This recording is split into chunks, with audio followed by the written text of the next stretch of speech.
All right, we are live. Welcome to Dive into Worldbuilding. Today is our day to have Shiv Ramdas on the show. I hope I'm pronouncing it correctly. Absolutely. Close enough. And I'm excited for you because you have this fabulous story that has been nominated for a Nebula Award, and this is awesome. Thank you. Yeah, it's quite exciting. Yeah. So so why don't you start by telling us a little bit about this great story that you wrote? Oh, okay. So it was actually an exercise in addressing what I thought was a historical imbalance, in that the Bengal famine is, in my opinion, one of the greatest acts of like public relations in history. Like the British Empire has been they've been really good at even branding it as a famine. It's not a famine, it's a genocide. Let's call it what it was. Mm-hmm. And the narrative around it succeeded to the point when it's discussed in India, it's discussed as a famine, and it's barely discussed. So like we don't talk about the one that happened in our own country. Like there is more on the Holocaust in Indian history textbooks than there is on the Bengal famine. Wow. Which is not to say there should not be a lot on the Holocaust, but right. But I mean, yeah, a local genocide probably should get a mention there. Yeah, so that's where it started from, to try and do that. And then I wanted to sort of actually also explore, well, there's one thing which is essentially the way I see it. There's a lot of aspects to Lovecraftian stuff which we need not get into, but essentially like a lot of Lovecraft is like he uses the supernatural as a source of horror. And it always has seemed to me to be a slightly privileged way of looking at the world, where if your life is really so good, they need something supernatural to terrify you, then you're doing pretty well. Yeah. Whereas I'm more interested in the supernatural as relief from the horror of daily life. And again, like this seemed to be like the perfect context for it. So it was essentially an exploration of one idea and wanting to actually bring attention to another, which I don't think is talked about enough. And the combination of the two became this story. Cool. So was it something that happened for you very quickly, or did you design it over a long period of time? So I actually had what was a much larger frame story set in the modern day. And this story was supposed to be like the backstory to what happened. And then I showed my spouse, Laura, who is my first reader all the time. And she was like, okay, let me ask 10, why don't you just get rid of the frame and just keep the backstory, because that's the strong part for me. And when I tried that, what was left, and then expanded on what was left, and I ended up with this. Okay, and so it's called And Now His Lordship is Laughing. For those of us who are listening and have not heard the title yet, you will be allowed to go find it at the end of the discussion.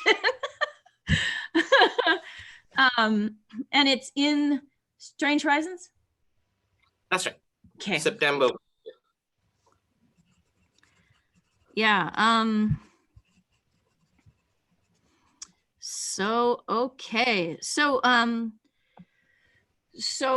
it's a very powerful story. It's not a super complicated story, but it clearly has a great deal of historical background, and I felt like I was really being connected well with that historical background.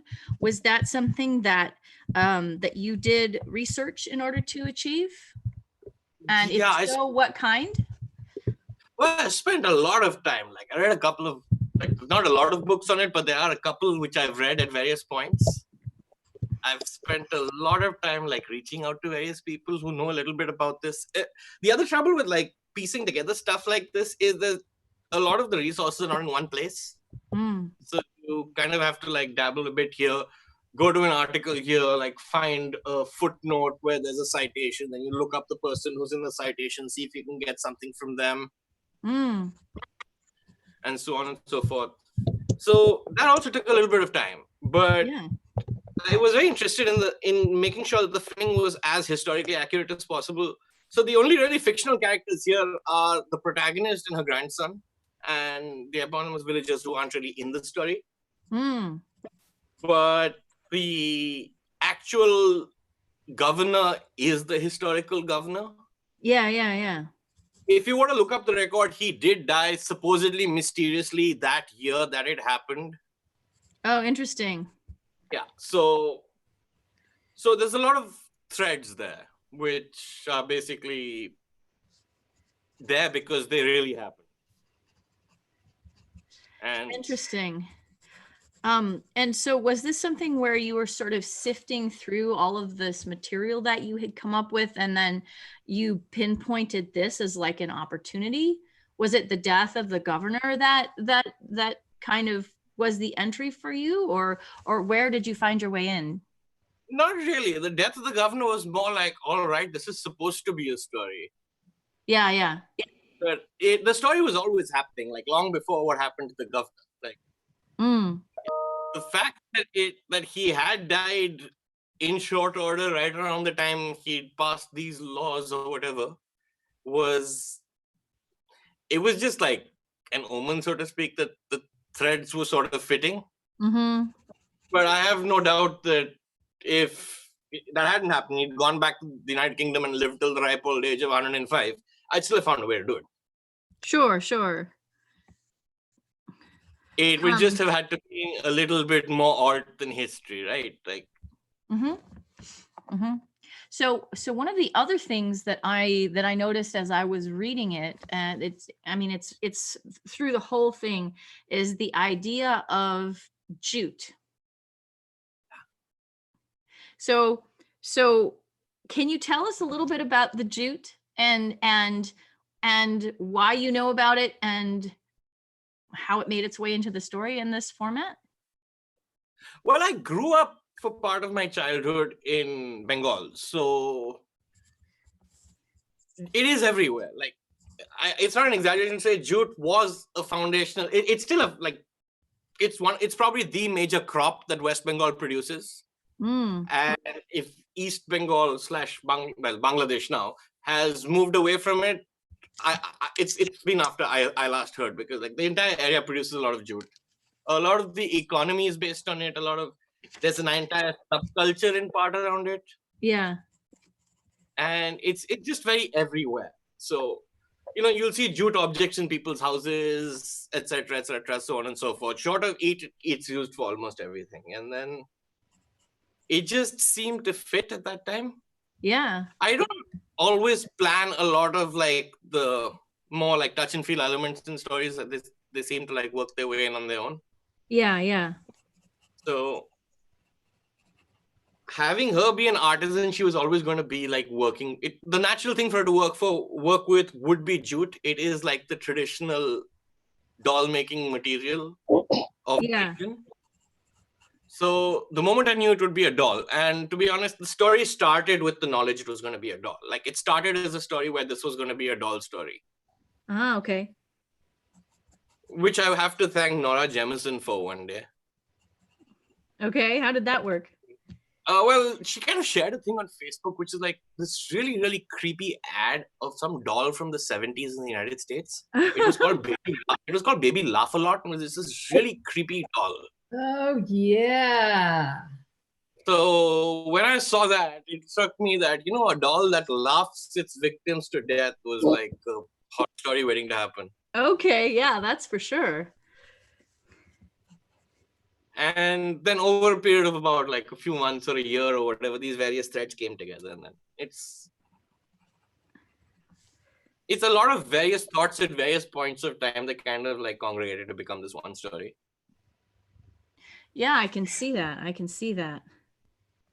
Well, I mean, one of my interests when I speak with authors is to sort of see where they pick up the different threads of what comes together and how they decide to bring those together in a story. So it's very interesting because you've got the historical imbalance element, and then you've got this random thing that was the N.K. Jemisin share. I mean, this is really it's really wonderful because it shows anybody who's listening to us how ideas are all over the place all the time, you know? Anyway, this is such a cool story, you guys. Absolutely. So, cool. I don't know how much we want to get into it. When you were growing up in that area where jute was such a huge thing, did you work with it yourself? No, never. So how did you go about getting because that is such an intense way that the story connects emotionally with the reader, is through this sort of tactile sensations that you were talking, the touch and feel part. How did you get that? Well, I've spent a lot of time in my life talking with various artisans. I've hung out with jute artisans as a kid. I've hung out with artisans of various other stripes. And part of it is just like sort of transplanting what you would feel about a tradition that is like vanishing away. Like one that happened to me is like, so my father's side of the family is from down south in India. And what they used to have is they used to have this really old tradition where they would write verses from the Mahabharata on grains of rice. So it was like super miniaturized calligraphy. It was like if you combined bonsai and calligraphy. And they don't do that anymore because the last person to do that basically just stopped doing it. Like they grew too old, nobody's kids wants to do it. So that's an art form that no longer exists. And that happens a lot with traditional art. And I think it happens a lot, especially during the process of colonialization. Because one byproduct of this is that when a place gets colonized or exposed very quickly to a different dominant culture, what happens is that essentially a lot of ways of life become described as redundant, or they no longer basically exist. And I mean, one end of the spectrum is like art. The other end of the spectrum is stuff like, I would suppose you could say, mining of various sorts. So that's something that struck me very strongly on my last trip back to India when I went back there. And I think that some of that stuck with me as well. Yeah, that's interesting. So can you elaborate that on that a little bit more? What was it that struck you? About how what we describe as art, like there are hundreds and thousands of traditional art forms that most people are not aware exist as art forms. And therefore, when they die, we don't really spend much time mourning the loss of what we never knew existed. And, and a lot of the time we do spend time worrying about like native music or traditional music and, dance forms and writing, but there's huge numbers of arts that don't get accounted for in this tallying. Yeah, okay. So I wanted to maybe plant a little flag for a few of them.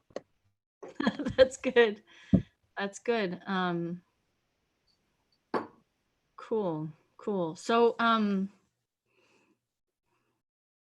what was it that led you to choose these protagonists, or the protagonist and her grandson, as the sort of heart of the story? Well, when I thought of it, I knew I wanted it to be a doll maker that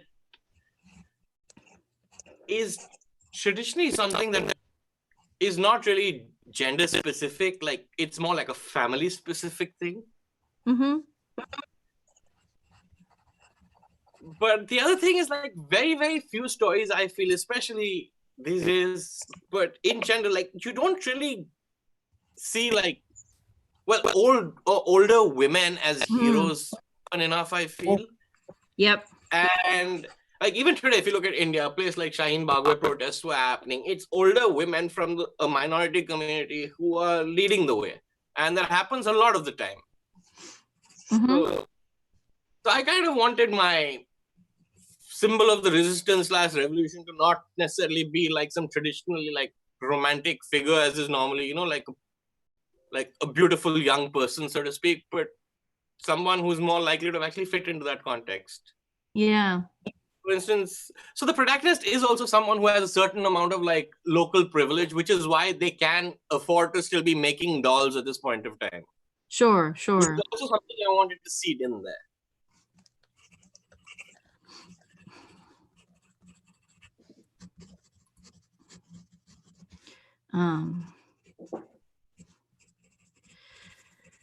Yeah.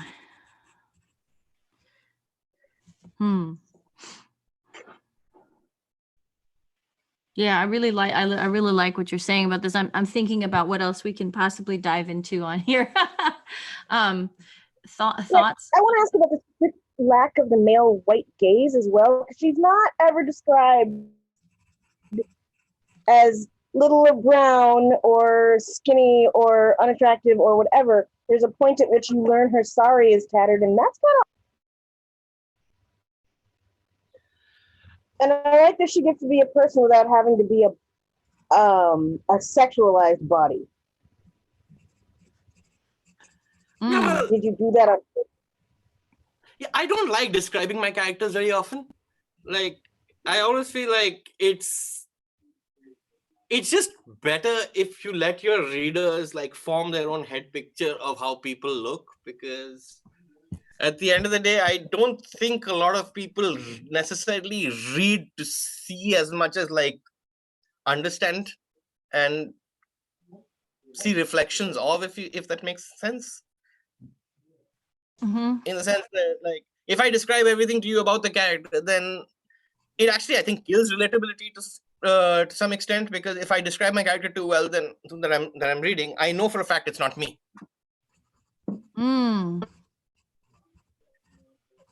And secondly, like, I also feel like a lot of these honestly, if you're not really writing a romance where you're going to talk about stuff where you're going to judge people by their appearance, which happens in romances a lot, I don't necessarily feel that physical descriptions of characters add much value to anything.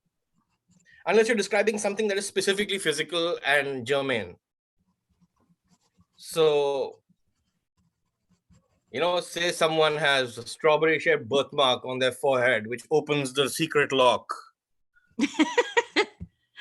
Yeah. I suppose that would be significant. One would have to talk about it, but I'm ready to hear that story, though. It'll be a long wait. Yeah. Yep. In general, I've also found that I think stories work better when you allow readers to do a little bit of the work.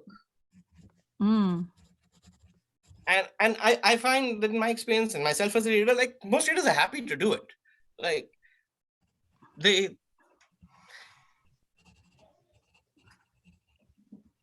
it's sort of like a video game with like way too much inventory management when you over describe characters, I feel. At some point, you want to get past that and get to the actual reason you're there.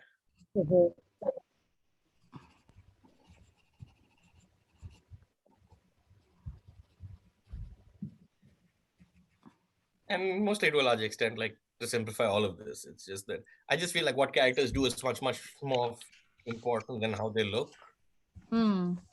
So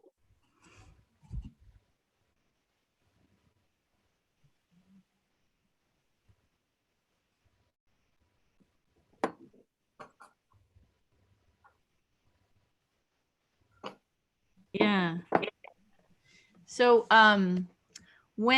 so this, I guess, would give us an opportunity to sort of segue into what you particularly enjoy when you write. Where do you find that you like to put a lot of your attention? Oh, that's a good question. That's a really good question, actually. I don't know. Like, my process tends to be a lot of brood, and then just let it out at one go. So most of my stuff tends to get done at pretty quick pace once I start writing. Okay. So I really like the Dorothy Parker quote which is like, I hate writing. I love having written. That's pretty much my scenario in life. So I tend to spend a lot more time like thinking about various aspects and crossing them off the list. And then, like as Sherlock Holmes said, whatever's left is the only part left. So you mean eliminating them from what Yeah. you've written? Yeah. Would you say that that you prefer editing to drafting then? No, I absolutely dislike editing. I think it's more of, how do I put this? It's like at various points of time, you're asking yourself, like, what? And in a lot of ways, you're asking yourself, what is the worst thing that could happen at this point in time? Mm-hmm. And then you have like various branches. So all you have to do is then just follow those down and then eliminate them as they turn out to be not as interesting as other ones. Mm-hmm.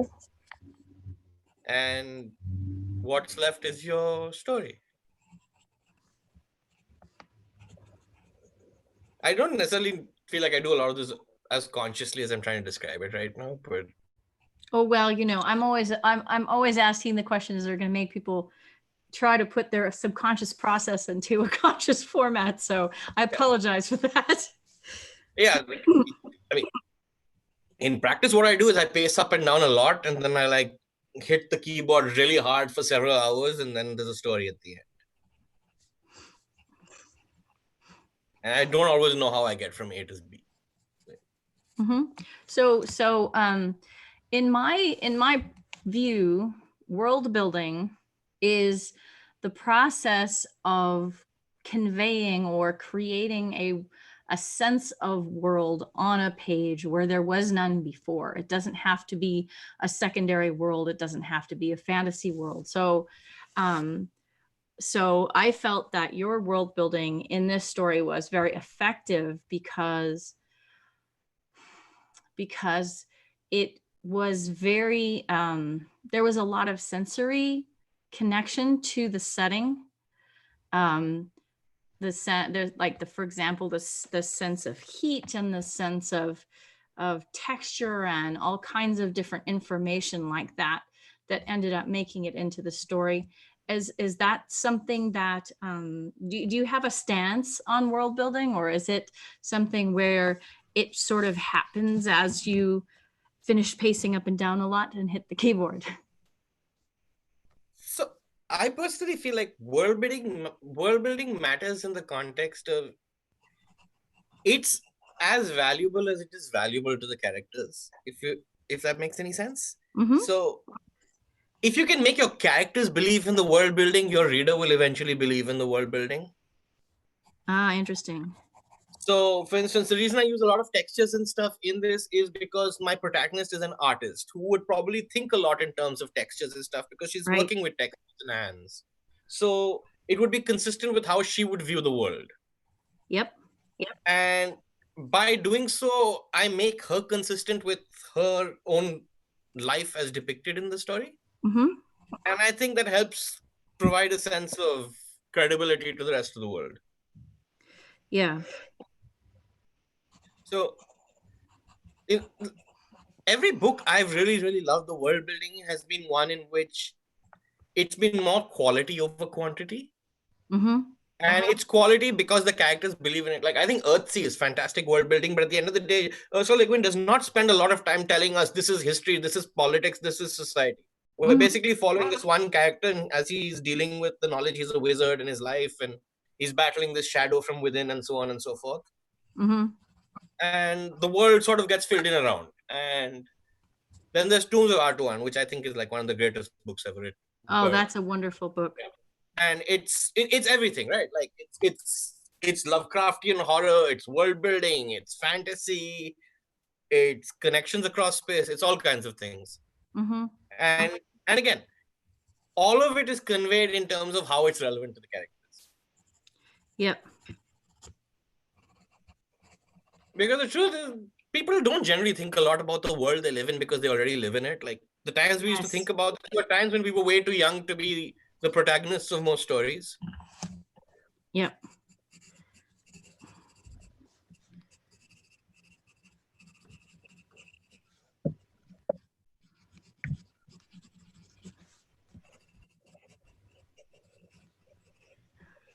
So, what else are you working on right now?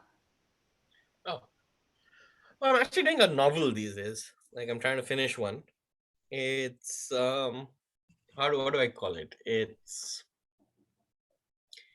supernatural, paranormal, urban comedy, fantasy, noir.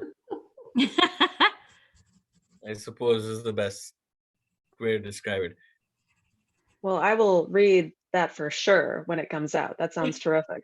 It's like all my favorite genres in one. Yeah. Can you tell us a little bit about it? Well, it's basically about a fraudulent paranormal detective who unfortunately encounters a real spirit.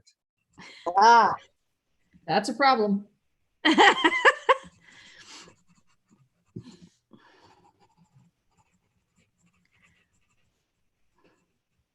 So, I don't want to dig too hard on this if you feel like you don't want to talk about it, but I would love to hear more about it. Well, it's basically just about like soulmates and stuff. It's basically what happens when the world's most incompetent paranormal detective has to join forces with the other worlds or netherworld's most incompetent jinn. I was wondering what the spirit's take on this was going to be, but okay, here we go. Yeah, so it's basically a story about soulmates. It's about how these two incredibly useless beings are each other's soulmates, which is why they so dislike each other. Mm-hmm.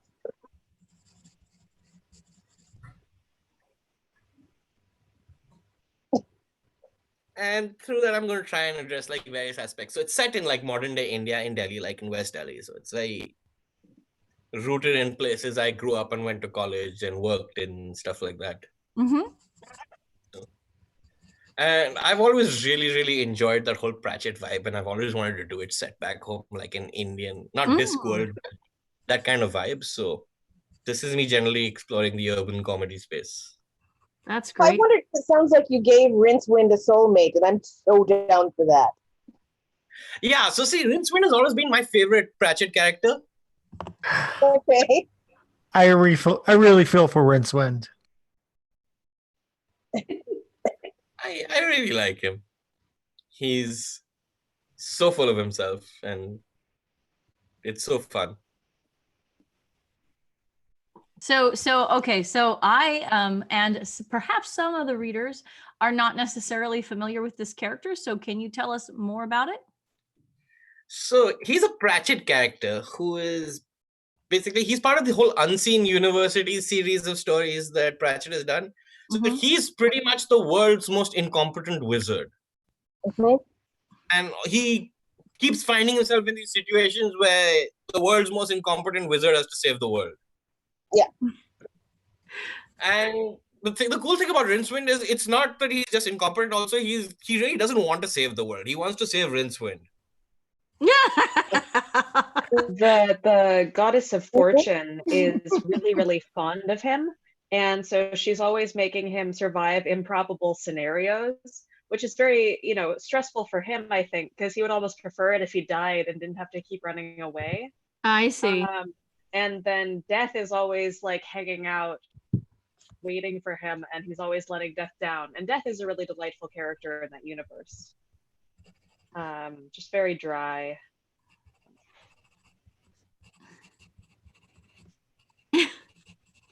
Cool. So okay. So when you're approaching your novel characters with, some of these Pratchett-esque aspects and obviously this one character is a sort of inspiration, how do you sort of, or is it that you feel like you're taking aspects of that and sort of translating it into your own environment, or are you how are you setting it up sort of with the character interactions, I guess? It's more about trying to like work within the trope. Like Rincewind himself is very much a trope.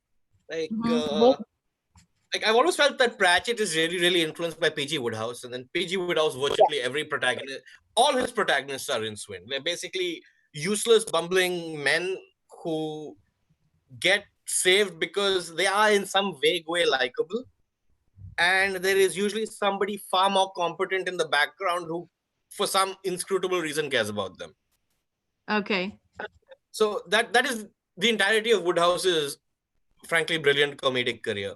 So the trope is there, and I think Georgette Hare has done a lot with the trope as well. So your bumbling protagonist is basically it's not as much in fact.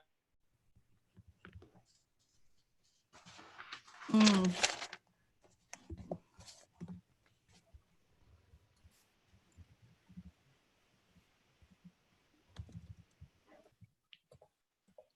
Did we lose him? Yeah, he froze for a minute. I'm trying to figure out. No. Come back. We need to hear more.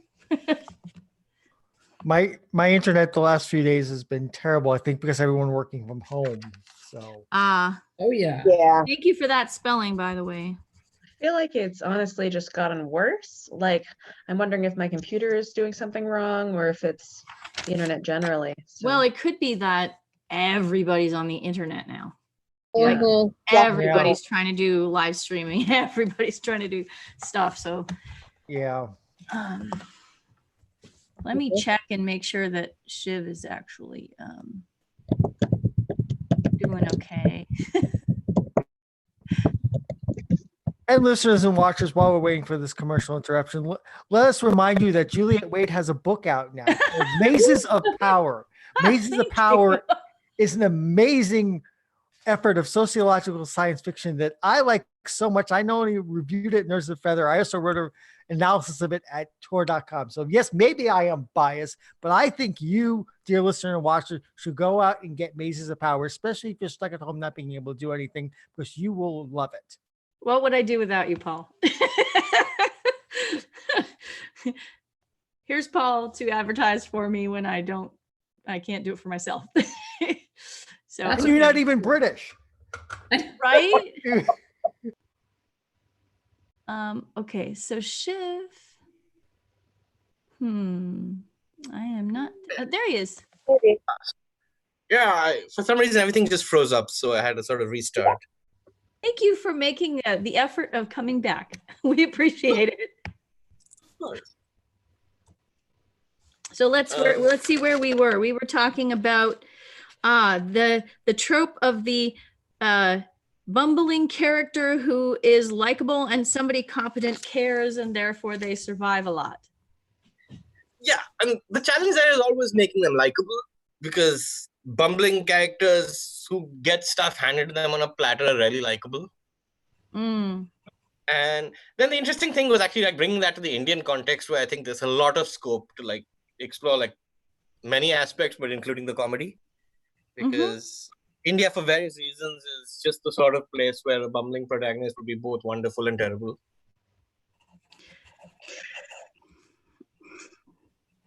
Can you elaborate on that? Well, yes and no. I mean, Okay. it's just that India is like a fantastically complicated place in the sense that I've said this before at a bunch of places, and I'm sure other people have as well. In India, whatever happens, the opposite is probably happening right next to it. Yeah. So,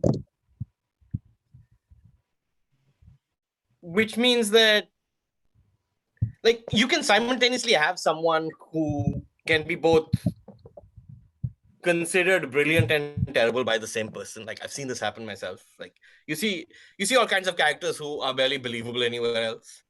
Mhm. I've been to the office of an accountant who was talking on 3 cell phones at the same time, while conducting a meeting with a 4th and a 5th person in front of him. Wow. And I didn't actually realize how weird that was till I spent some time in the United States.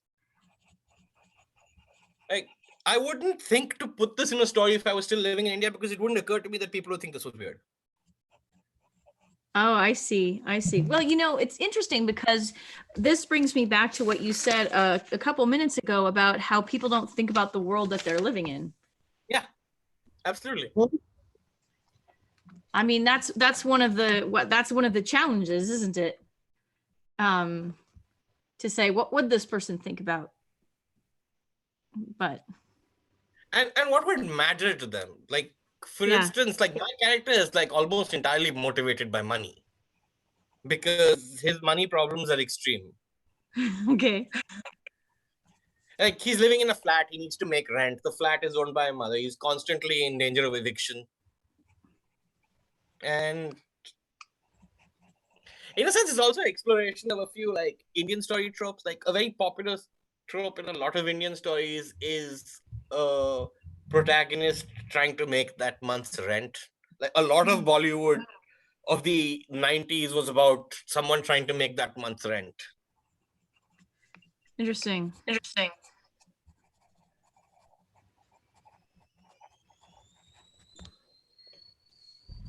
And for some Cool. reason, it's a very common trope in like detective stories as well. I've noticed, like we very rarely see stories, like with the exception of like the super detectives like Poirot and Sherlock Holmes, who It are fits from a with certain. noir. In fact, yeah, you very rarely see a well-to-do noir detective. Yep. And they're usually that the down on their luck noir detective is definitely a trope. Is there any other kind though? No, because Right? the good in their luck noir detective is James Bond. Like, yeah. You definitely get the gentleman detective in some cases, Yes. like you mentioned, and then like Mhm. the Miss Fisher's murder mysteries. You have, Mhm. the gentlewoman detective, and she's, so glamorous. Yeah. Yeah, Franny Fisher and Hercule Poirot. Yeah, and I think I don't know Hercule Poirot as well because it's been more years since I experienced him, but I know that in the case of Franny Fisher, the fact that she's well off is actually quite critical to her being able to do the things that she does.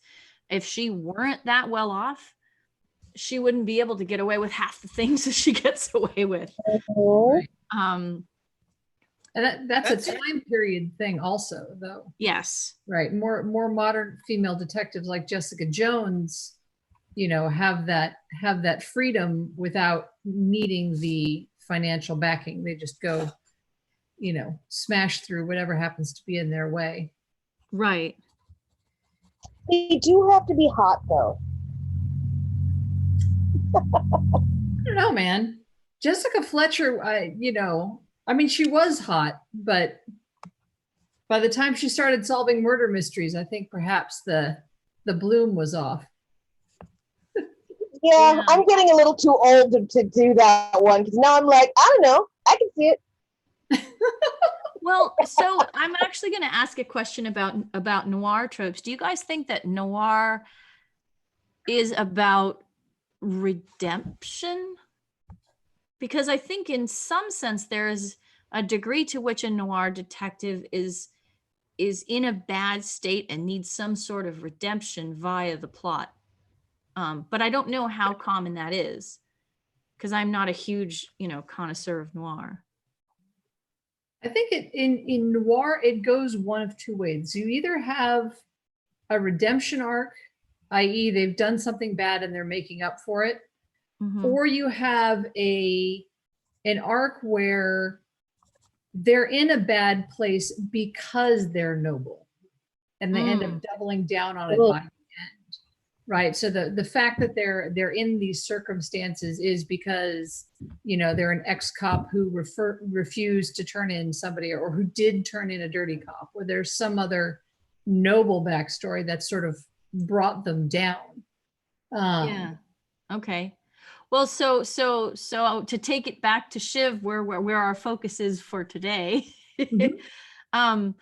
So what is the focus of your detective? His Other than focus, you money. mean? personally. Yeah, like, I mean, you said he wanted to make rent. Yeah. Definitely a very valid goal. Is there anything else that he's working towards, or just trying to make ends? Well, he's essentially like one of those.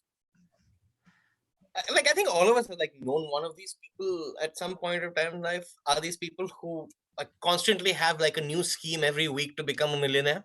Mm. And it's like, this week I'm an artist, next week I'm a sculptor, the week after that I'm selling real estate, like 2 weeks later I work for an event management company. And at each of these points of time, this was my passion in life all along. This sort of like, it's almost like the endless hustle. Yeah. The endless failed hustle. Like, we're not even talking about successful hustlers here. Yeah. And there's almost like a little bit of a Mr. Toad aspect too, with the sort of like incredible sort of fixation on one thing for a period of time. I had a college professor who actually put it rather well in describing a classmate of mine. He's like, the amount of work certain people are willing to do to not work is amazing. Yes. That's how I feel about crime. It's amazing how hard people will do. I mean, yeah, like go. I used to have this classmate who'd come up with these incredibly complex like plans on how to like copy in exams and cheat. And they were unbelievably like detailed, like to the point where at so-and-so minute I will fake so-and-so sickness, so I will be sent this way to this particular nurse, so you meet me near this bush and hand me this piece of paper. And basically, if he put all of that energy into actually learning the stuff, he would have had to do that. I mean, Was one it of his an plots that he espionage actually got class? caught. One of the plots he actually got caught for was like in maths, you know, you used to have these horrible logarithmic tables where they give you the log tables to refer to solve problems. So he actually broke into the staff room and stuck like pieces of stuff with answers inside each of the log table books they'd hand out. Because then when they'd hand out the book, they'd have given him the cheat sheet. Wow. And he got caught. But like the level of thought it takes to like come up with that stuff is amazing. He'd come with a mirror where he'll hold the mirror at the right angle so he can see somebody else's answers. So, I mean, and you're like, if you took that mirror stuff, amount of time,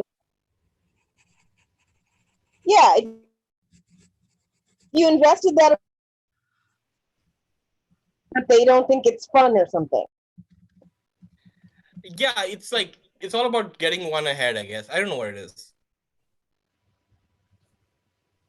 Yeah, it's what I just wrote in the chat bar is it's so much misplaced effort, right? Yes. Yeah. So take us for a moment to the other side of the story. Does the Jinn have a problem?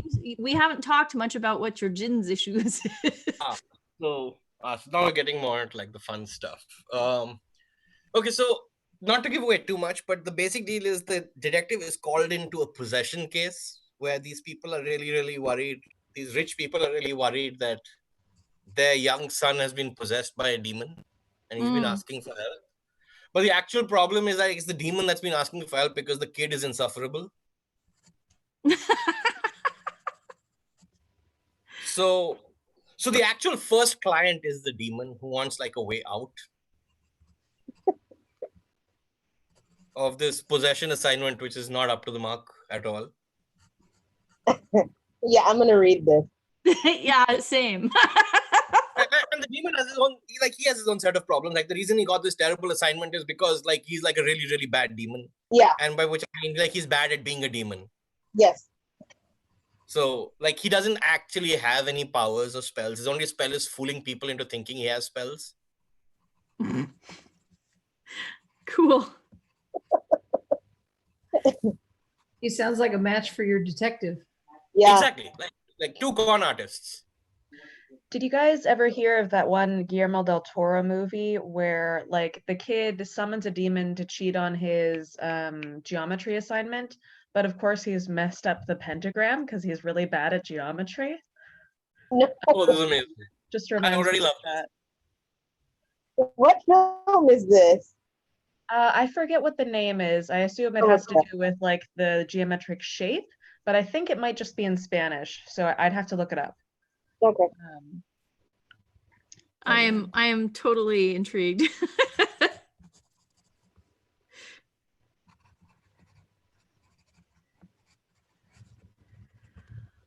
Okay, well, let's see. Anybody have any extra questions for Shiv while we're here?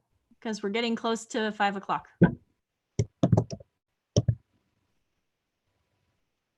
Has your grandmother showed up in any of your stories yet? In various forms in all of them. Okay. Does she know? About some of them.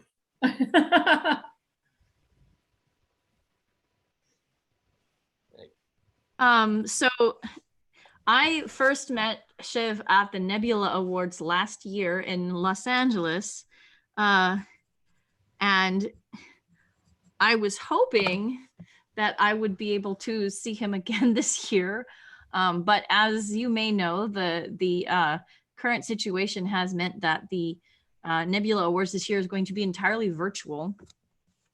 So perhaps we will see each other virtually at the Nebulas. But I'm just really glad that I was able to make your acquaintance, Shiv. And I'm Likewise. super excited for your story and your Nebula nomination. So we'll all Thank you so- keep super good thoughts for you. Thank you so much. And thank you so much for having me. It's a pleasure. And you're welcome back anytime for any of our topics. And, you know, yeah, just feel free to come around. And so let me just say that our next meeting is going to be, I believe, April the 7th at 4. We are going to have another guest. So that's kind of funny because I don't usually do a guest on the first Tuesday of the month, but Or next 2 week, in a row for that matter. right? Mhm. Or 2 in a row, but lucky me. So lucky me, the next week, Vita Cruz is going to be on Oh, the cool. show. So that'll be super fun and we will be able to talk to her. What I will do at this time is I will take us off live on YouTube, and thank you everybody who has watched and who will watch. And I'm going to stop the live stream.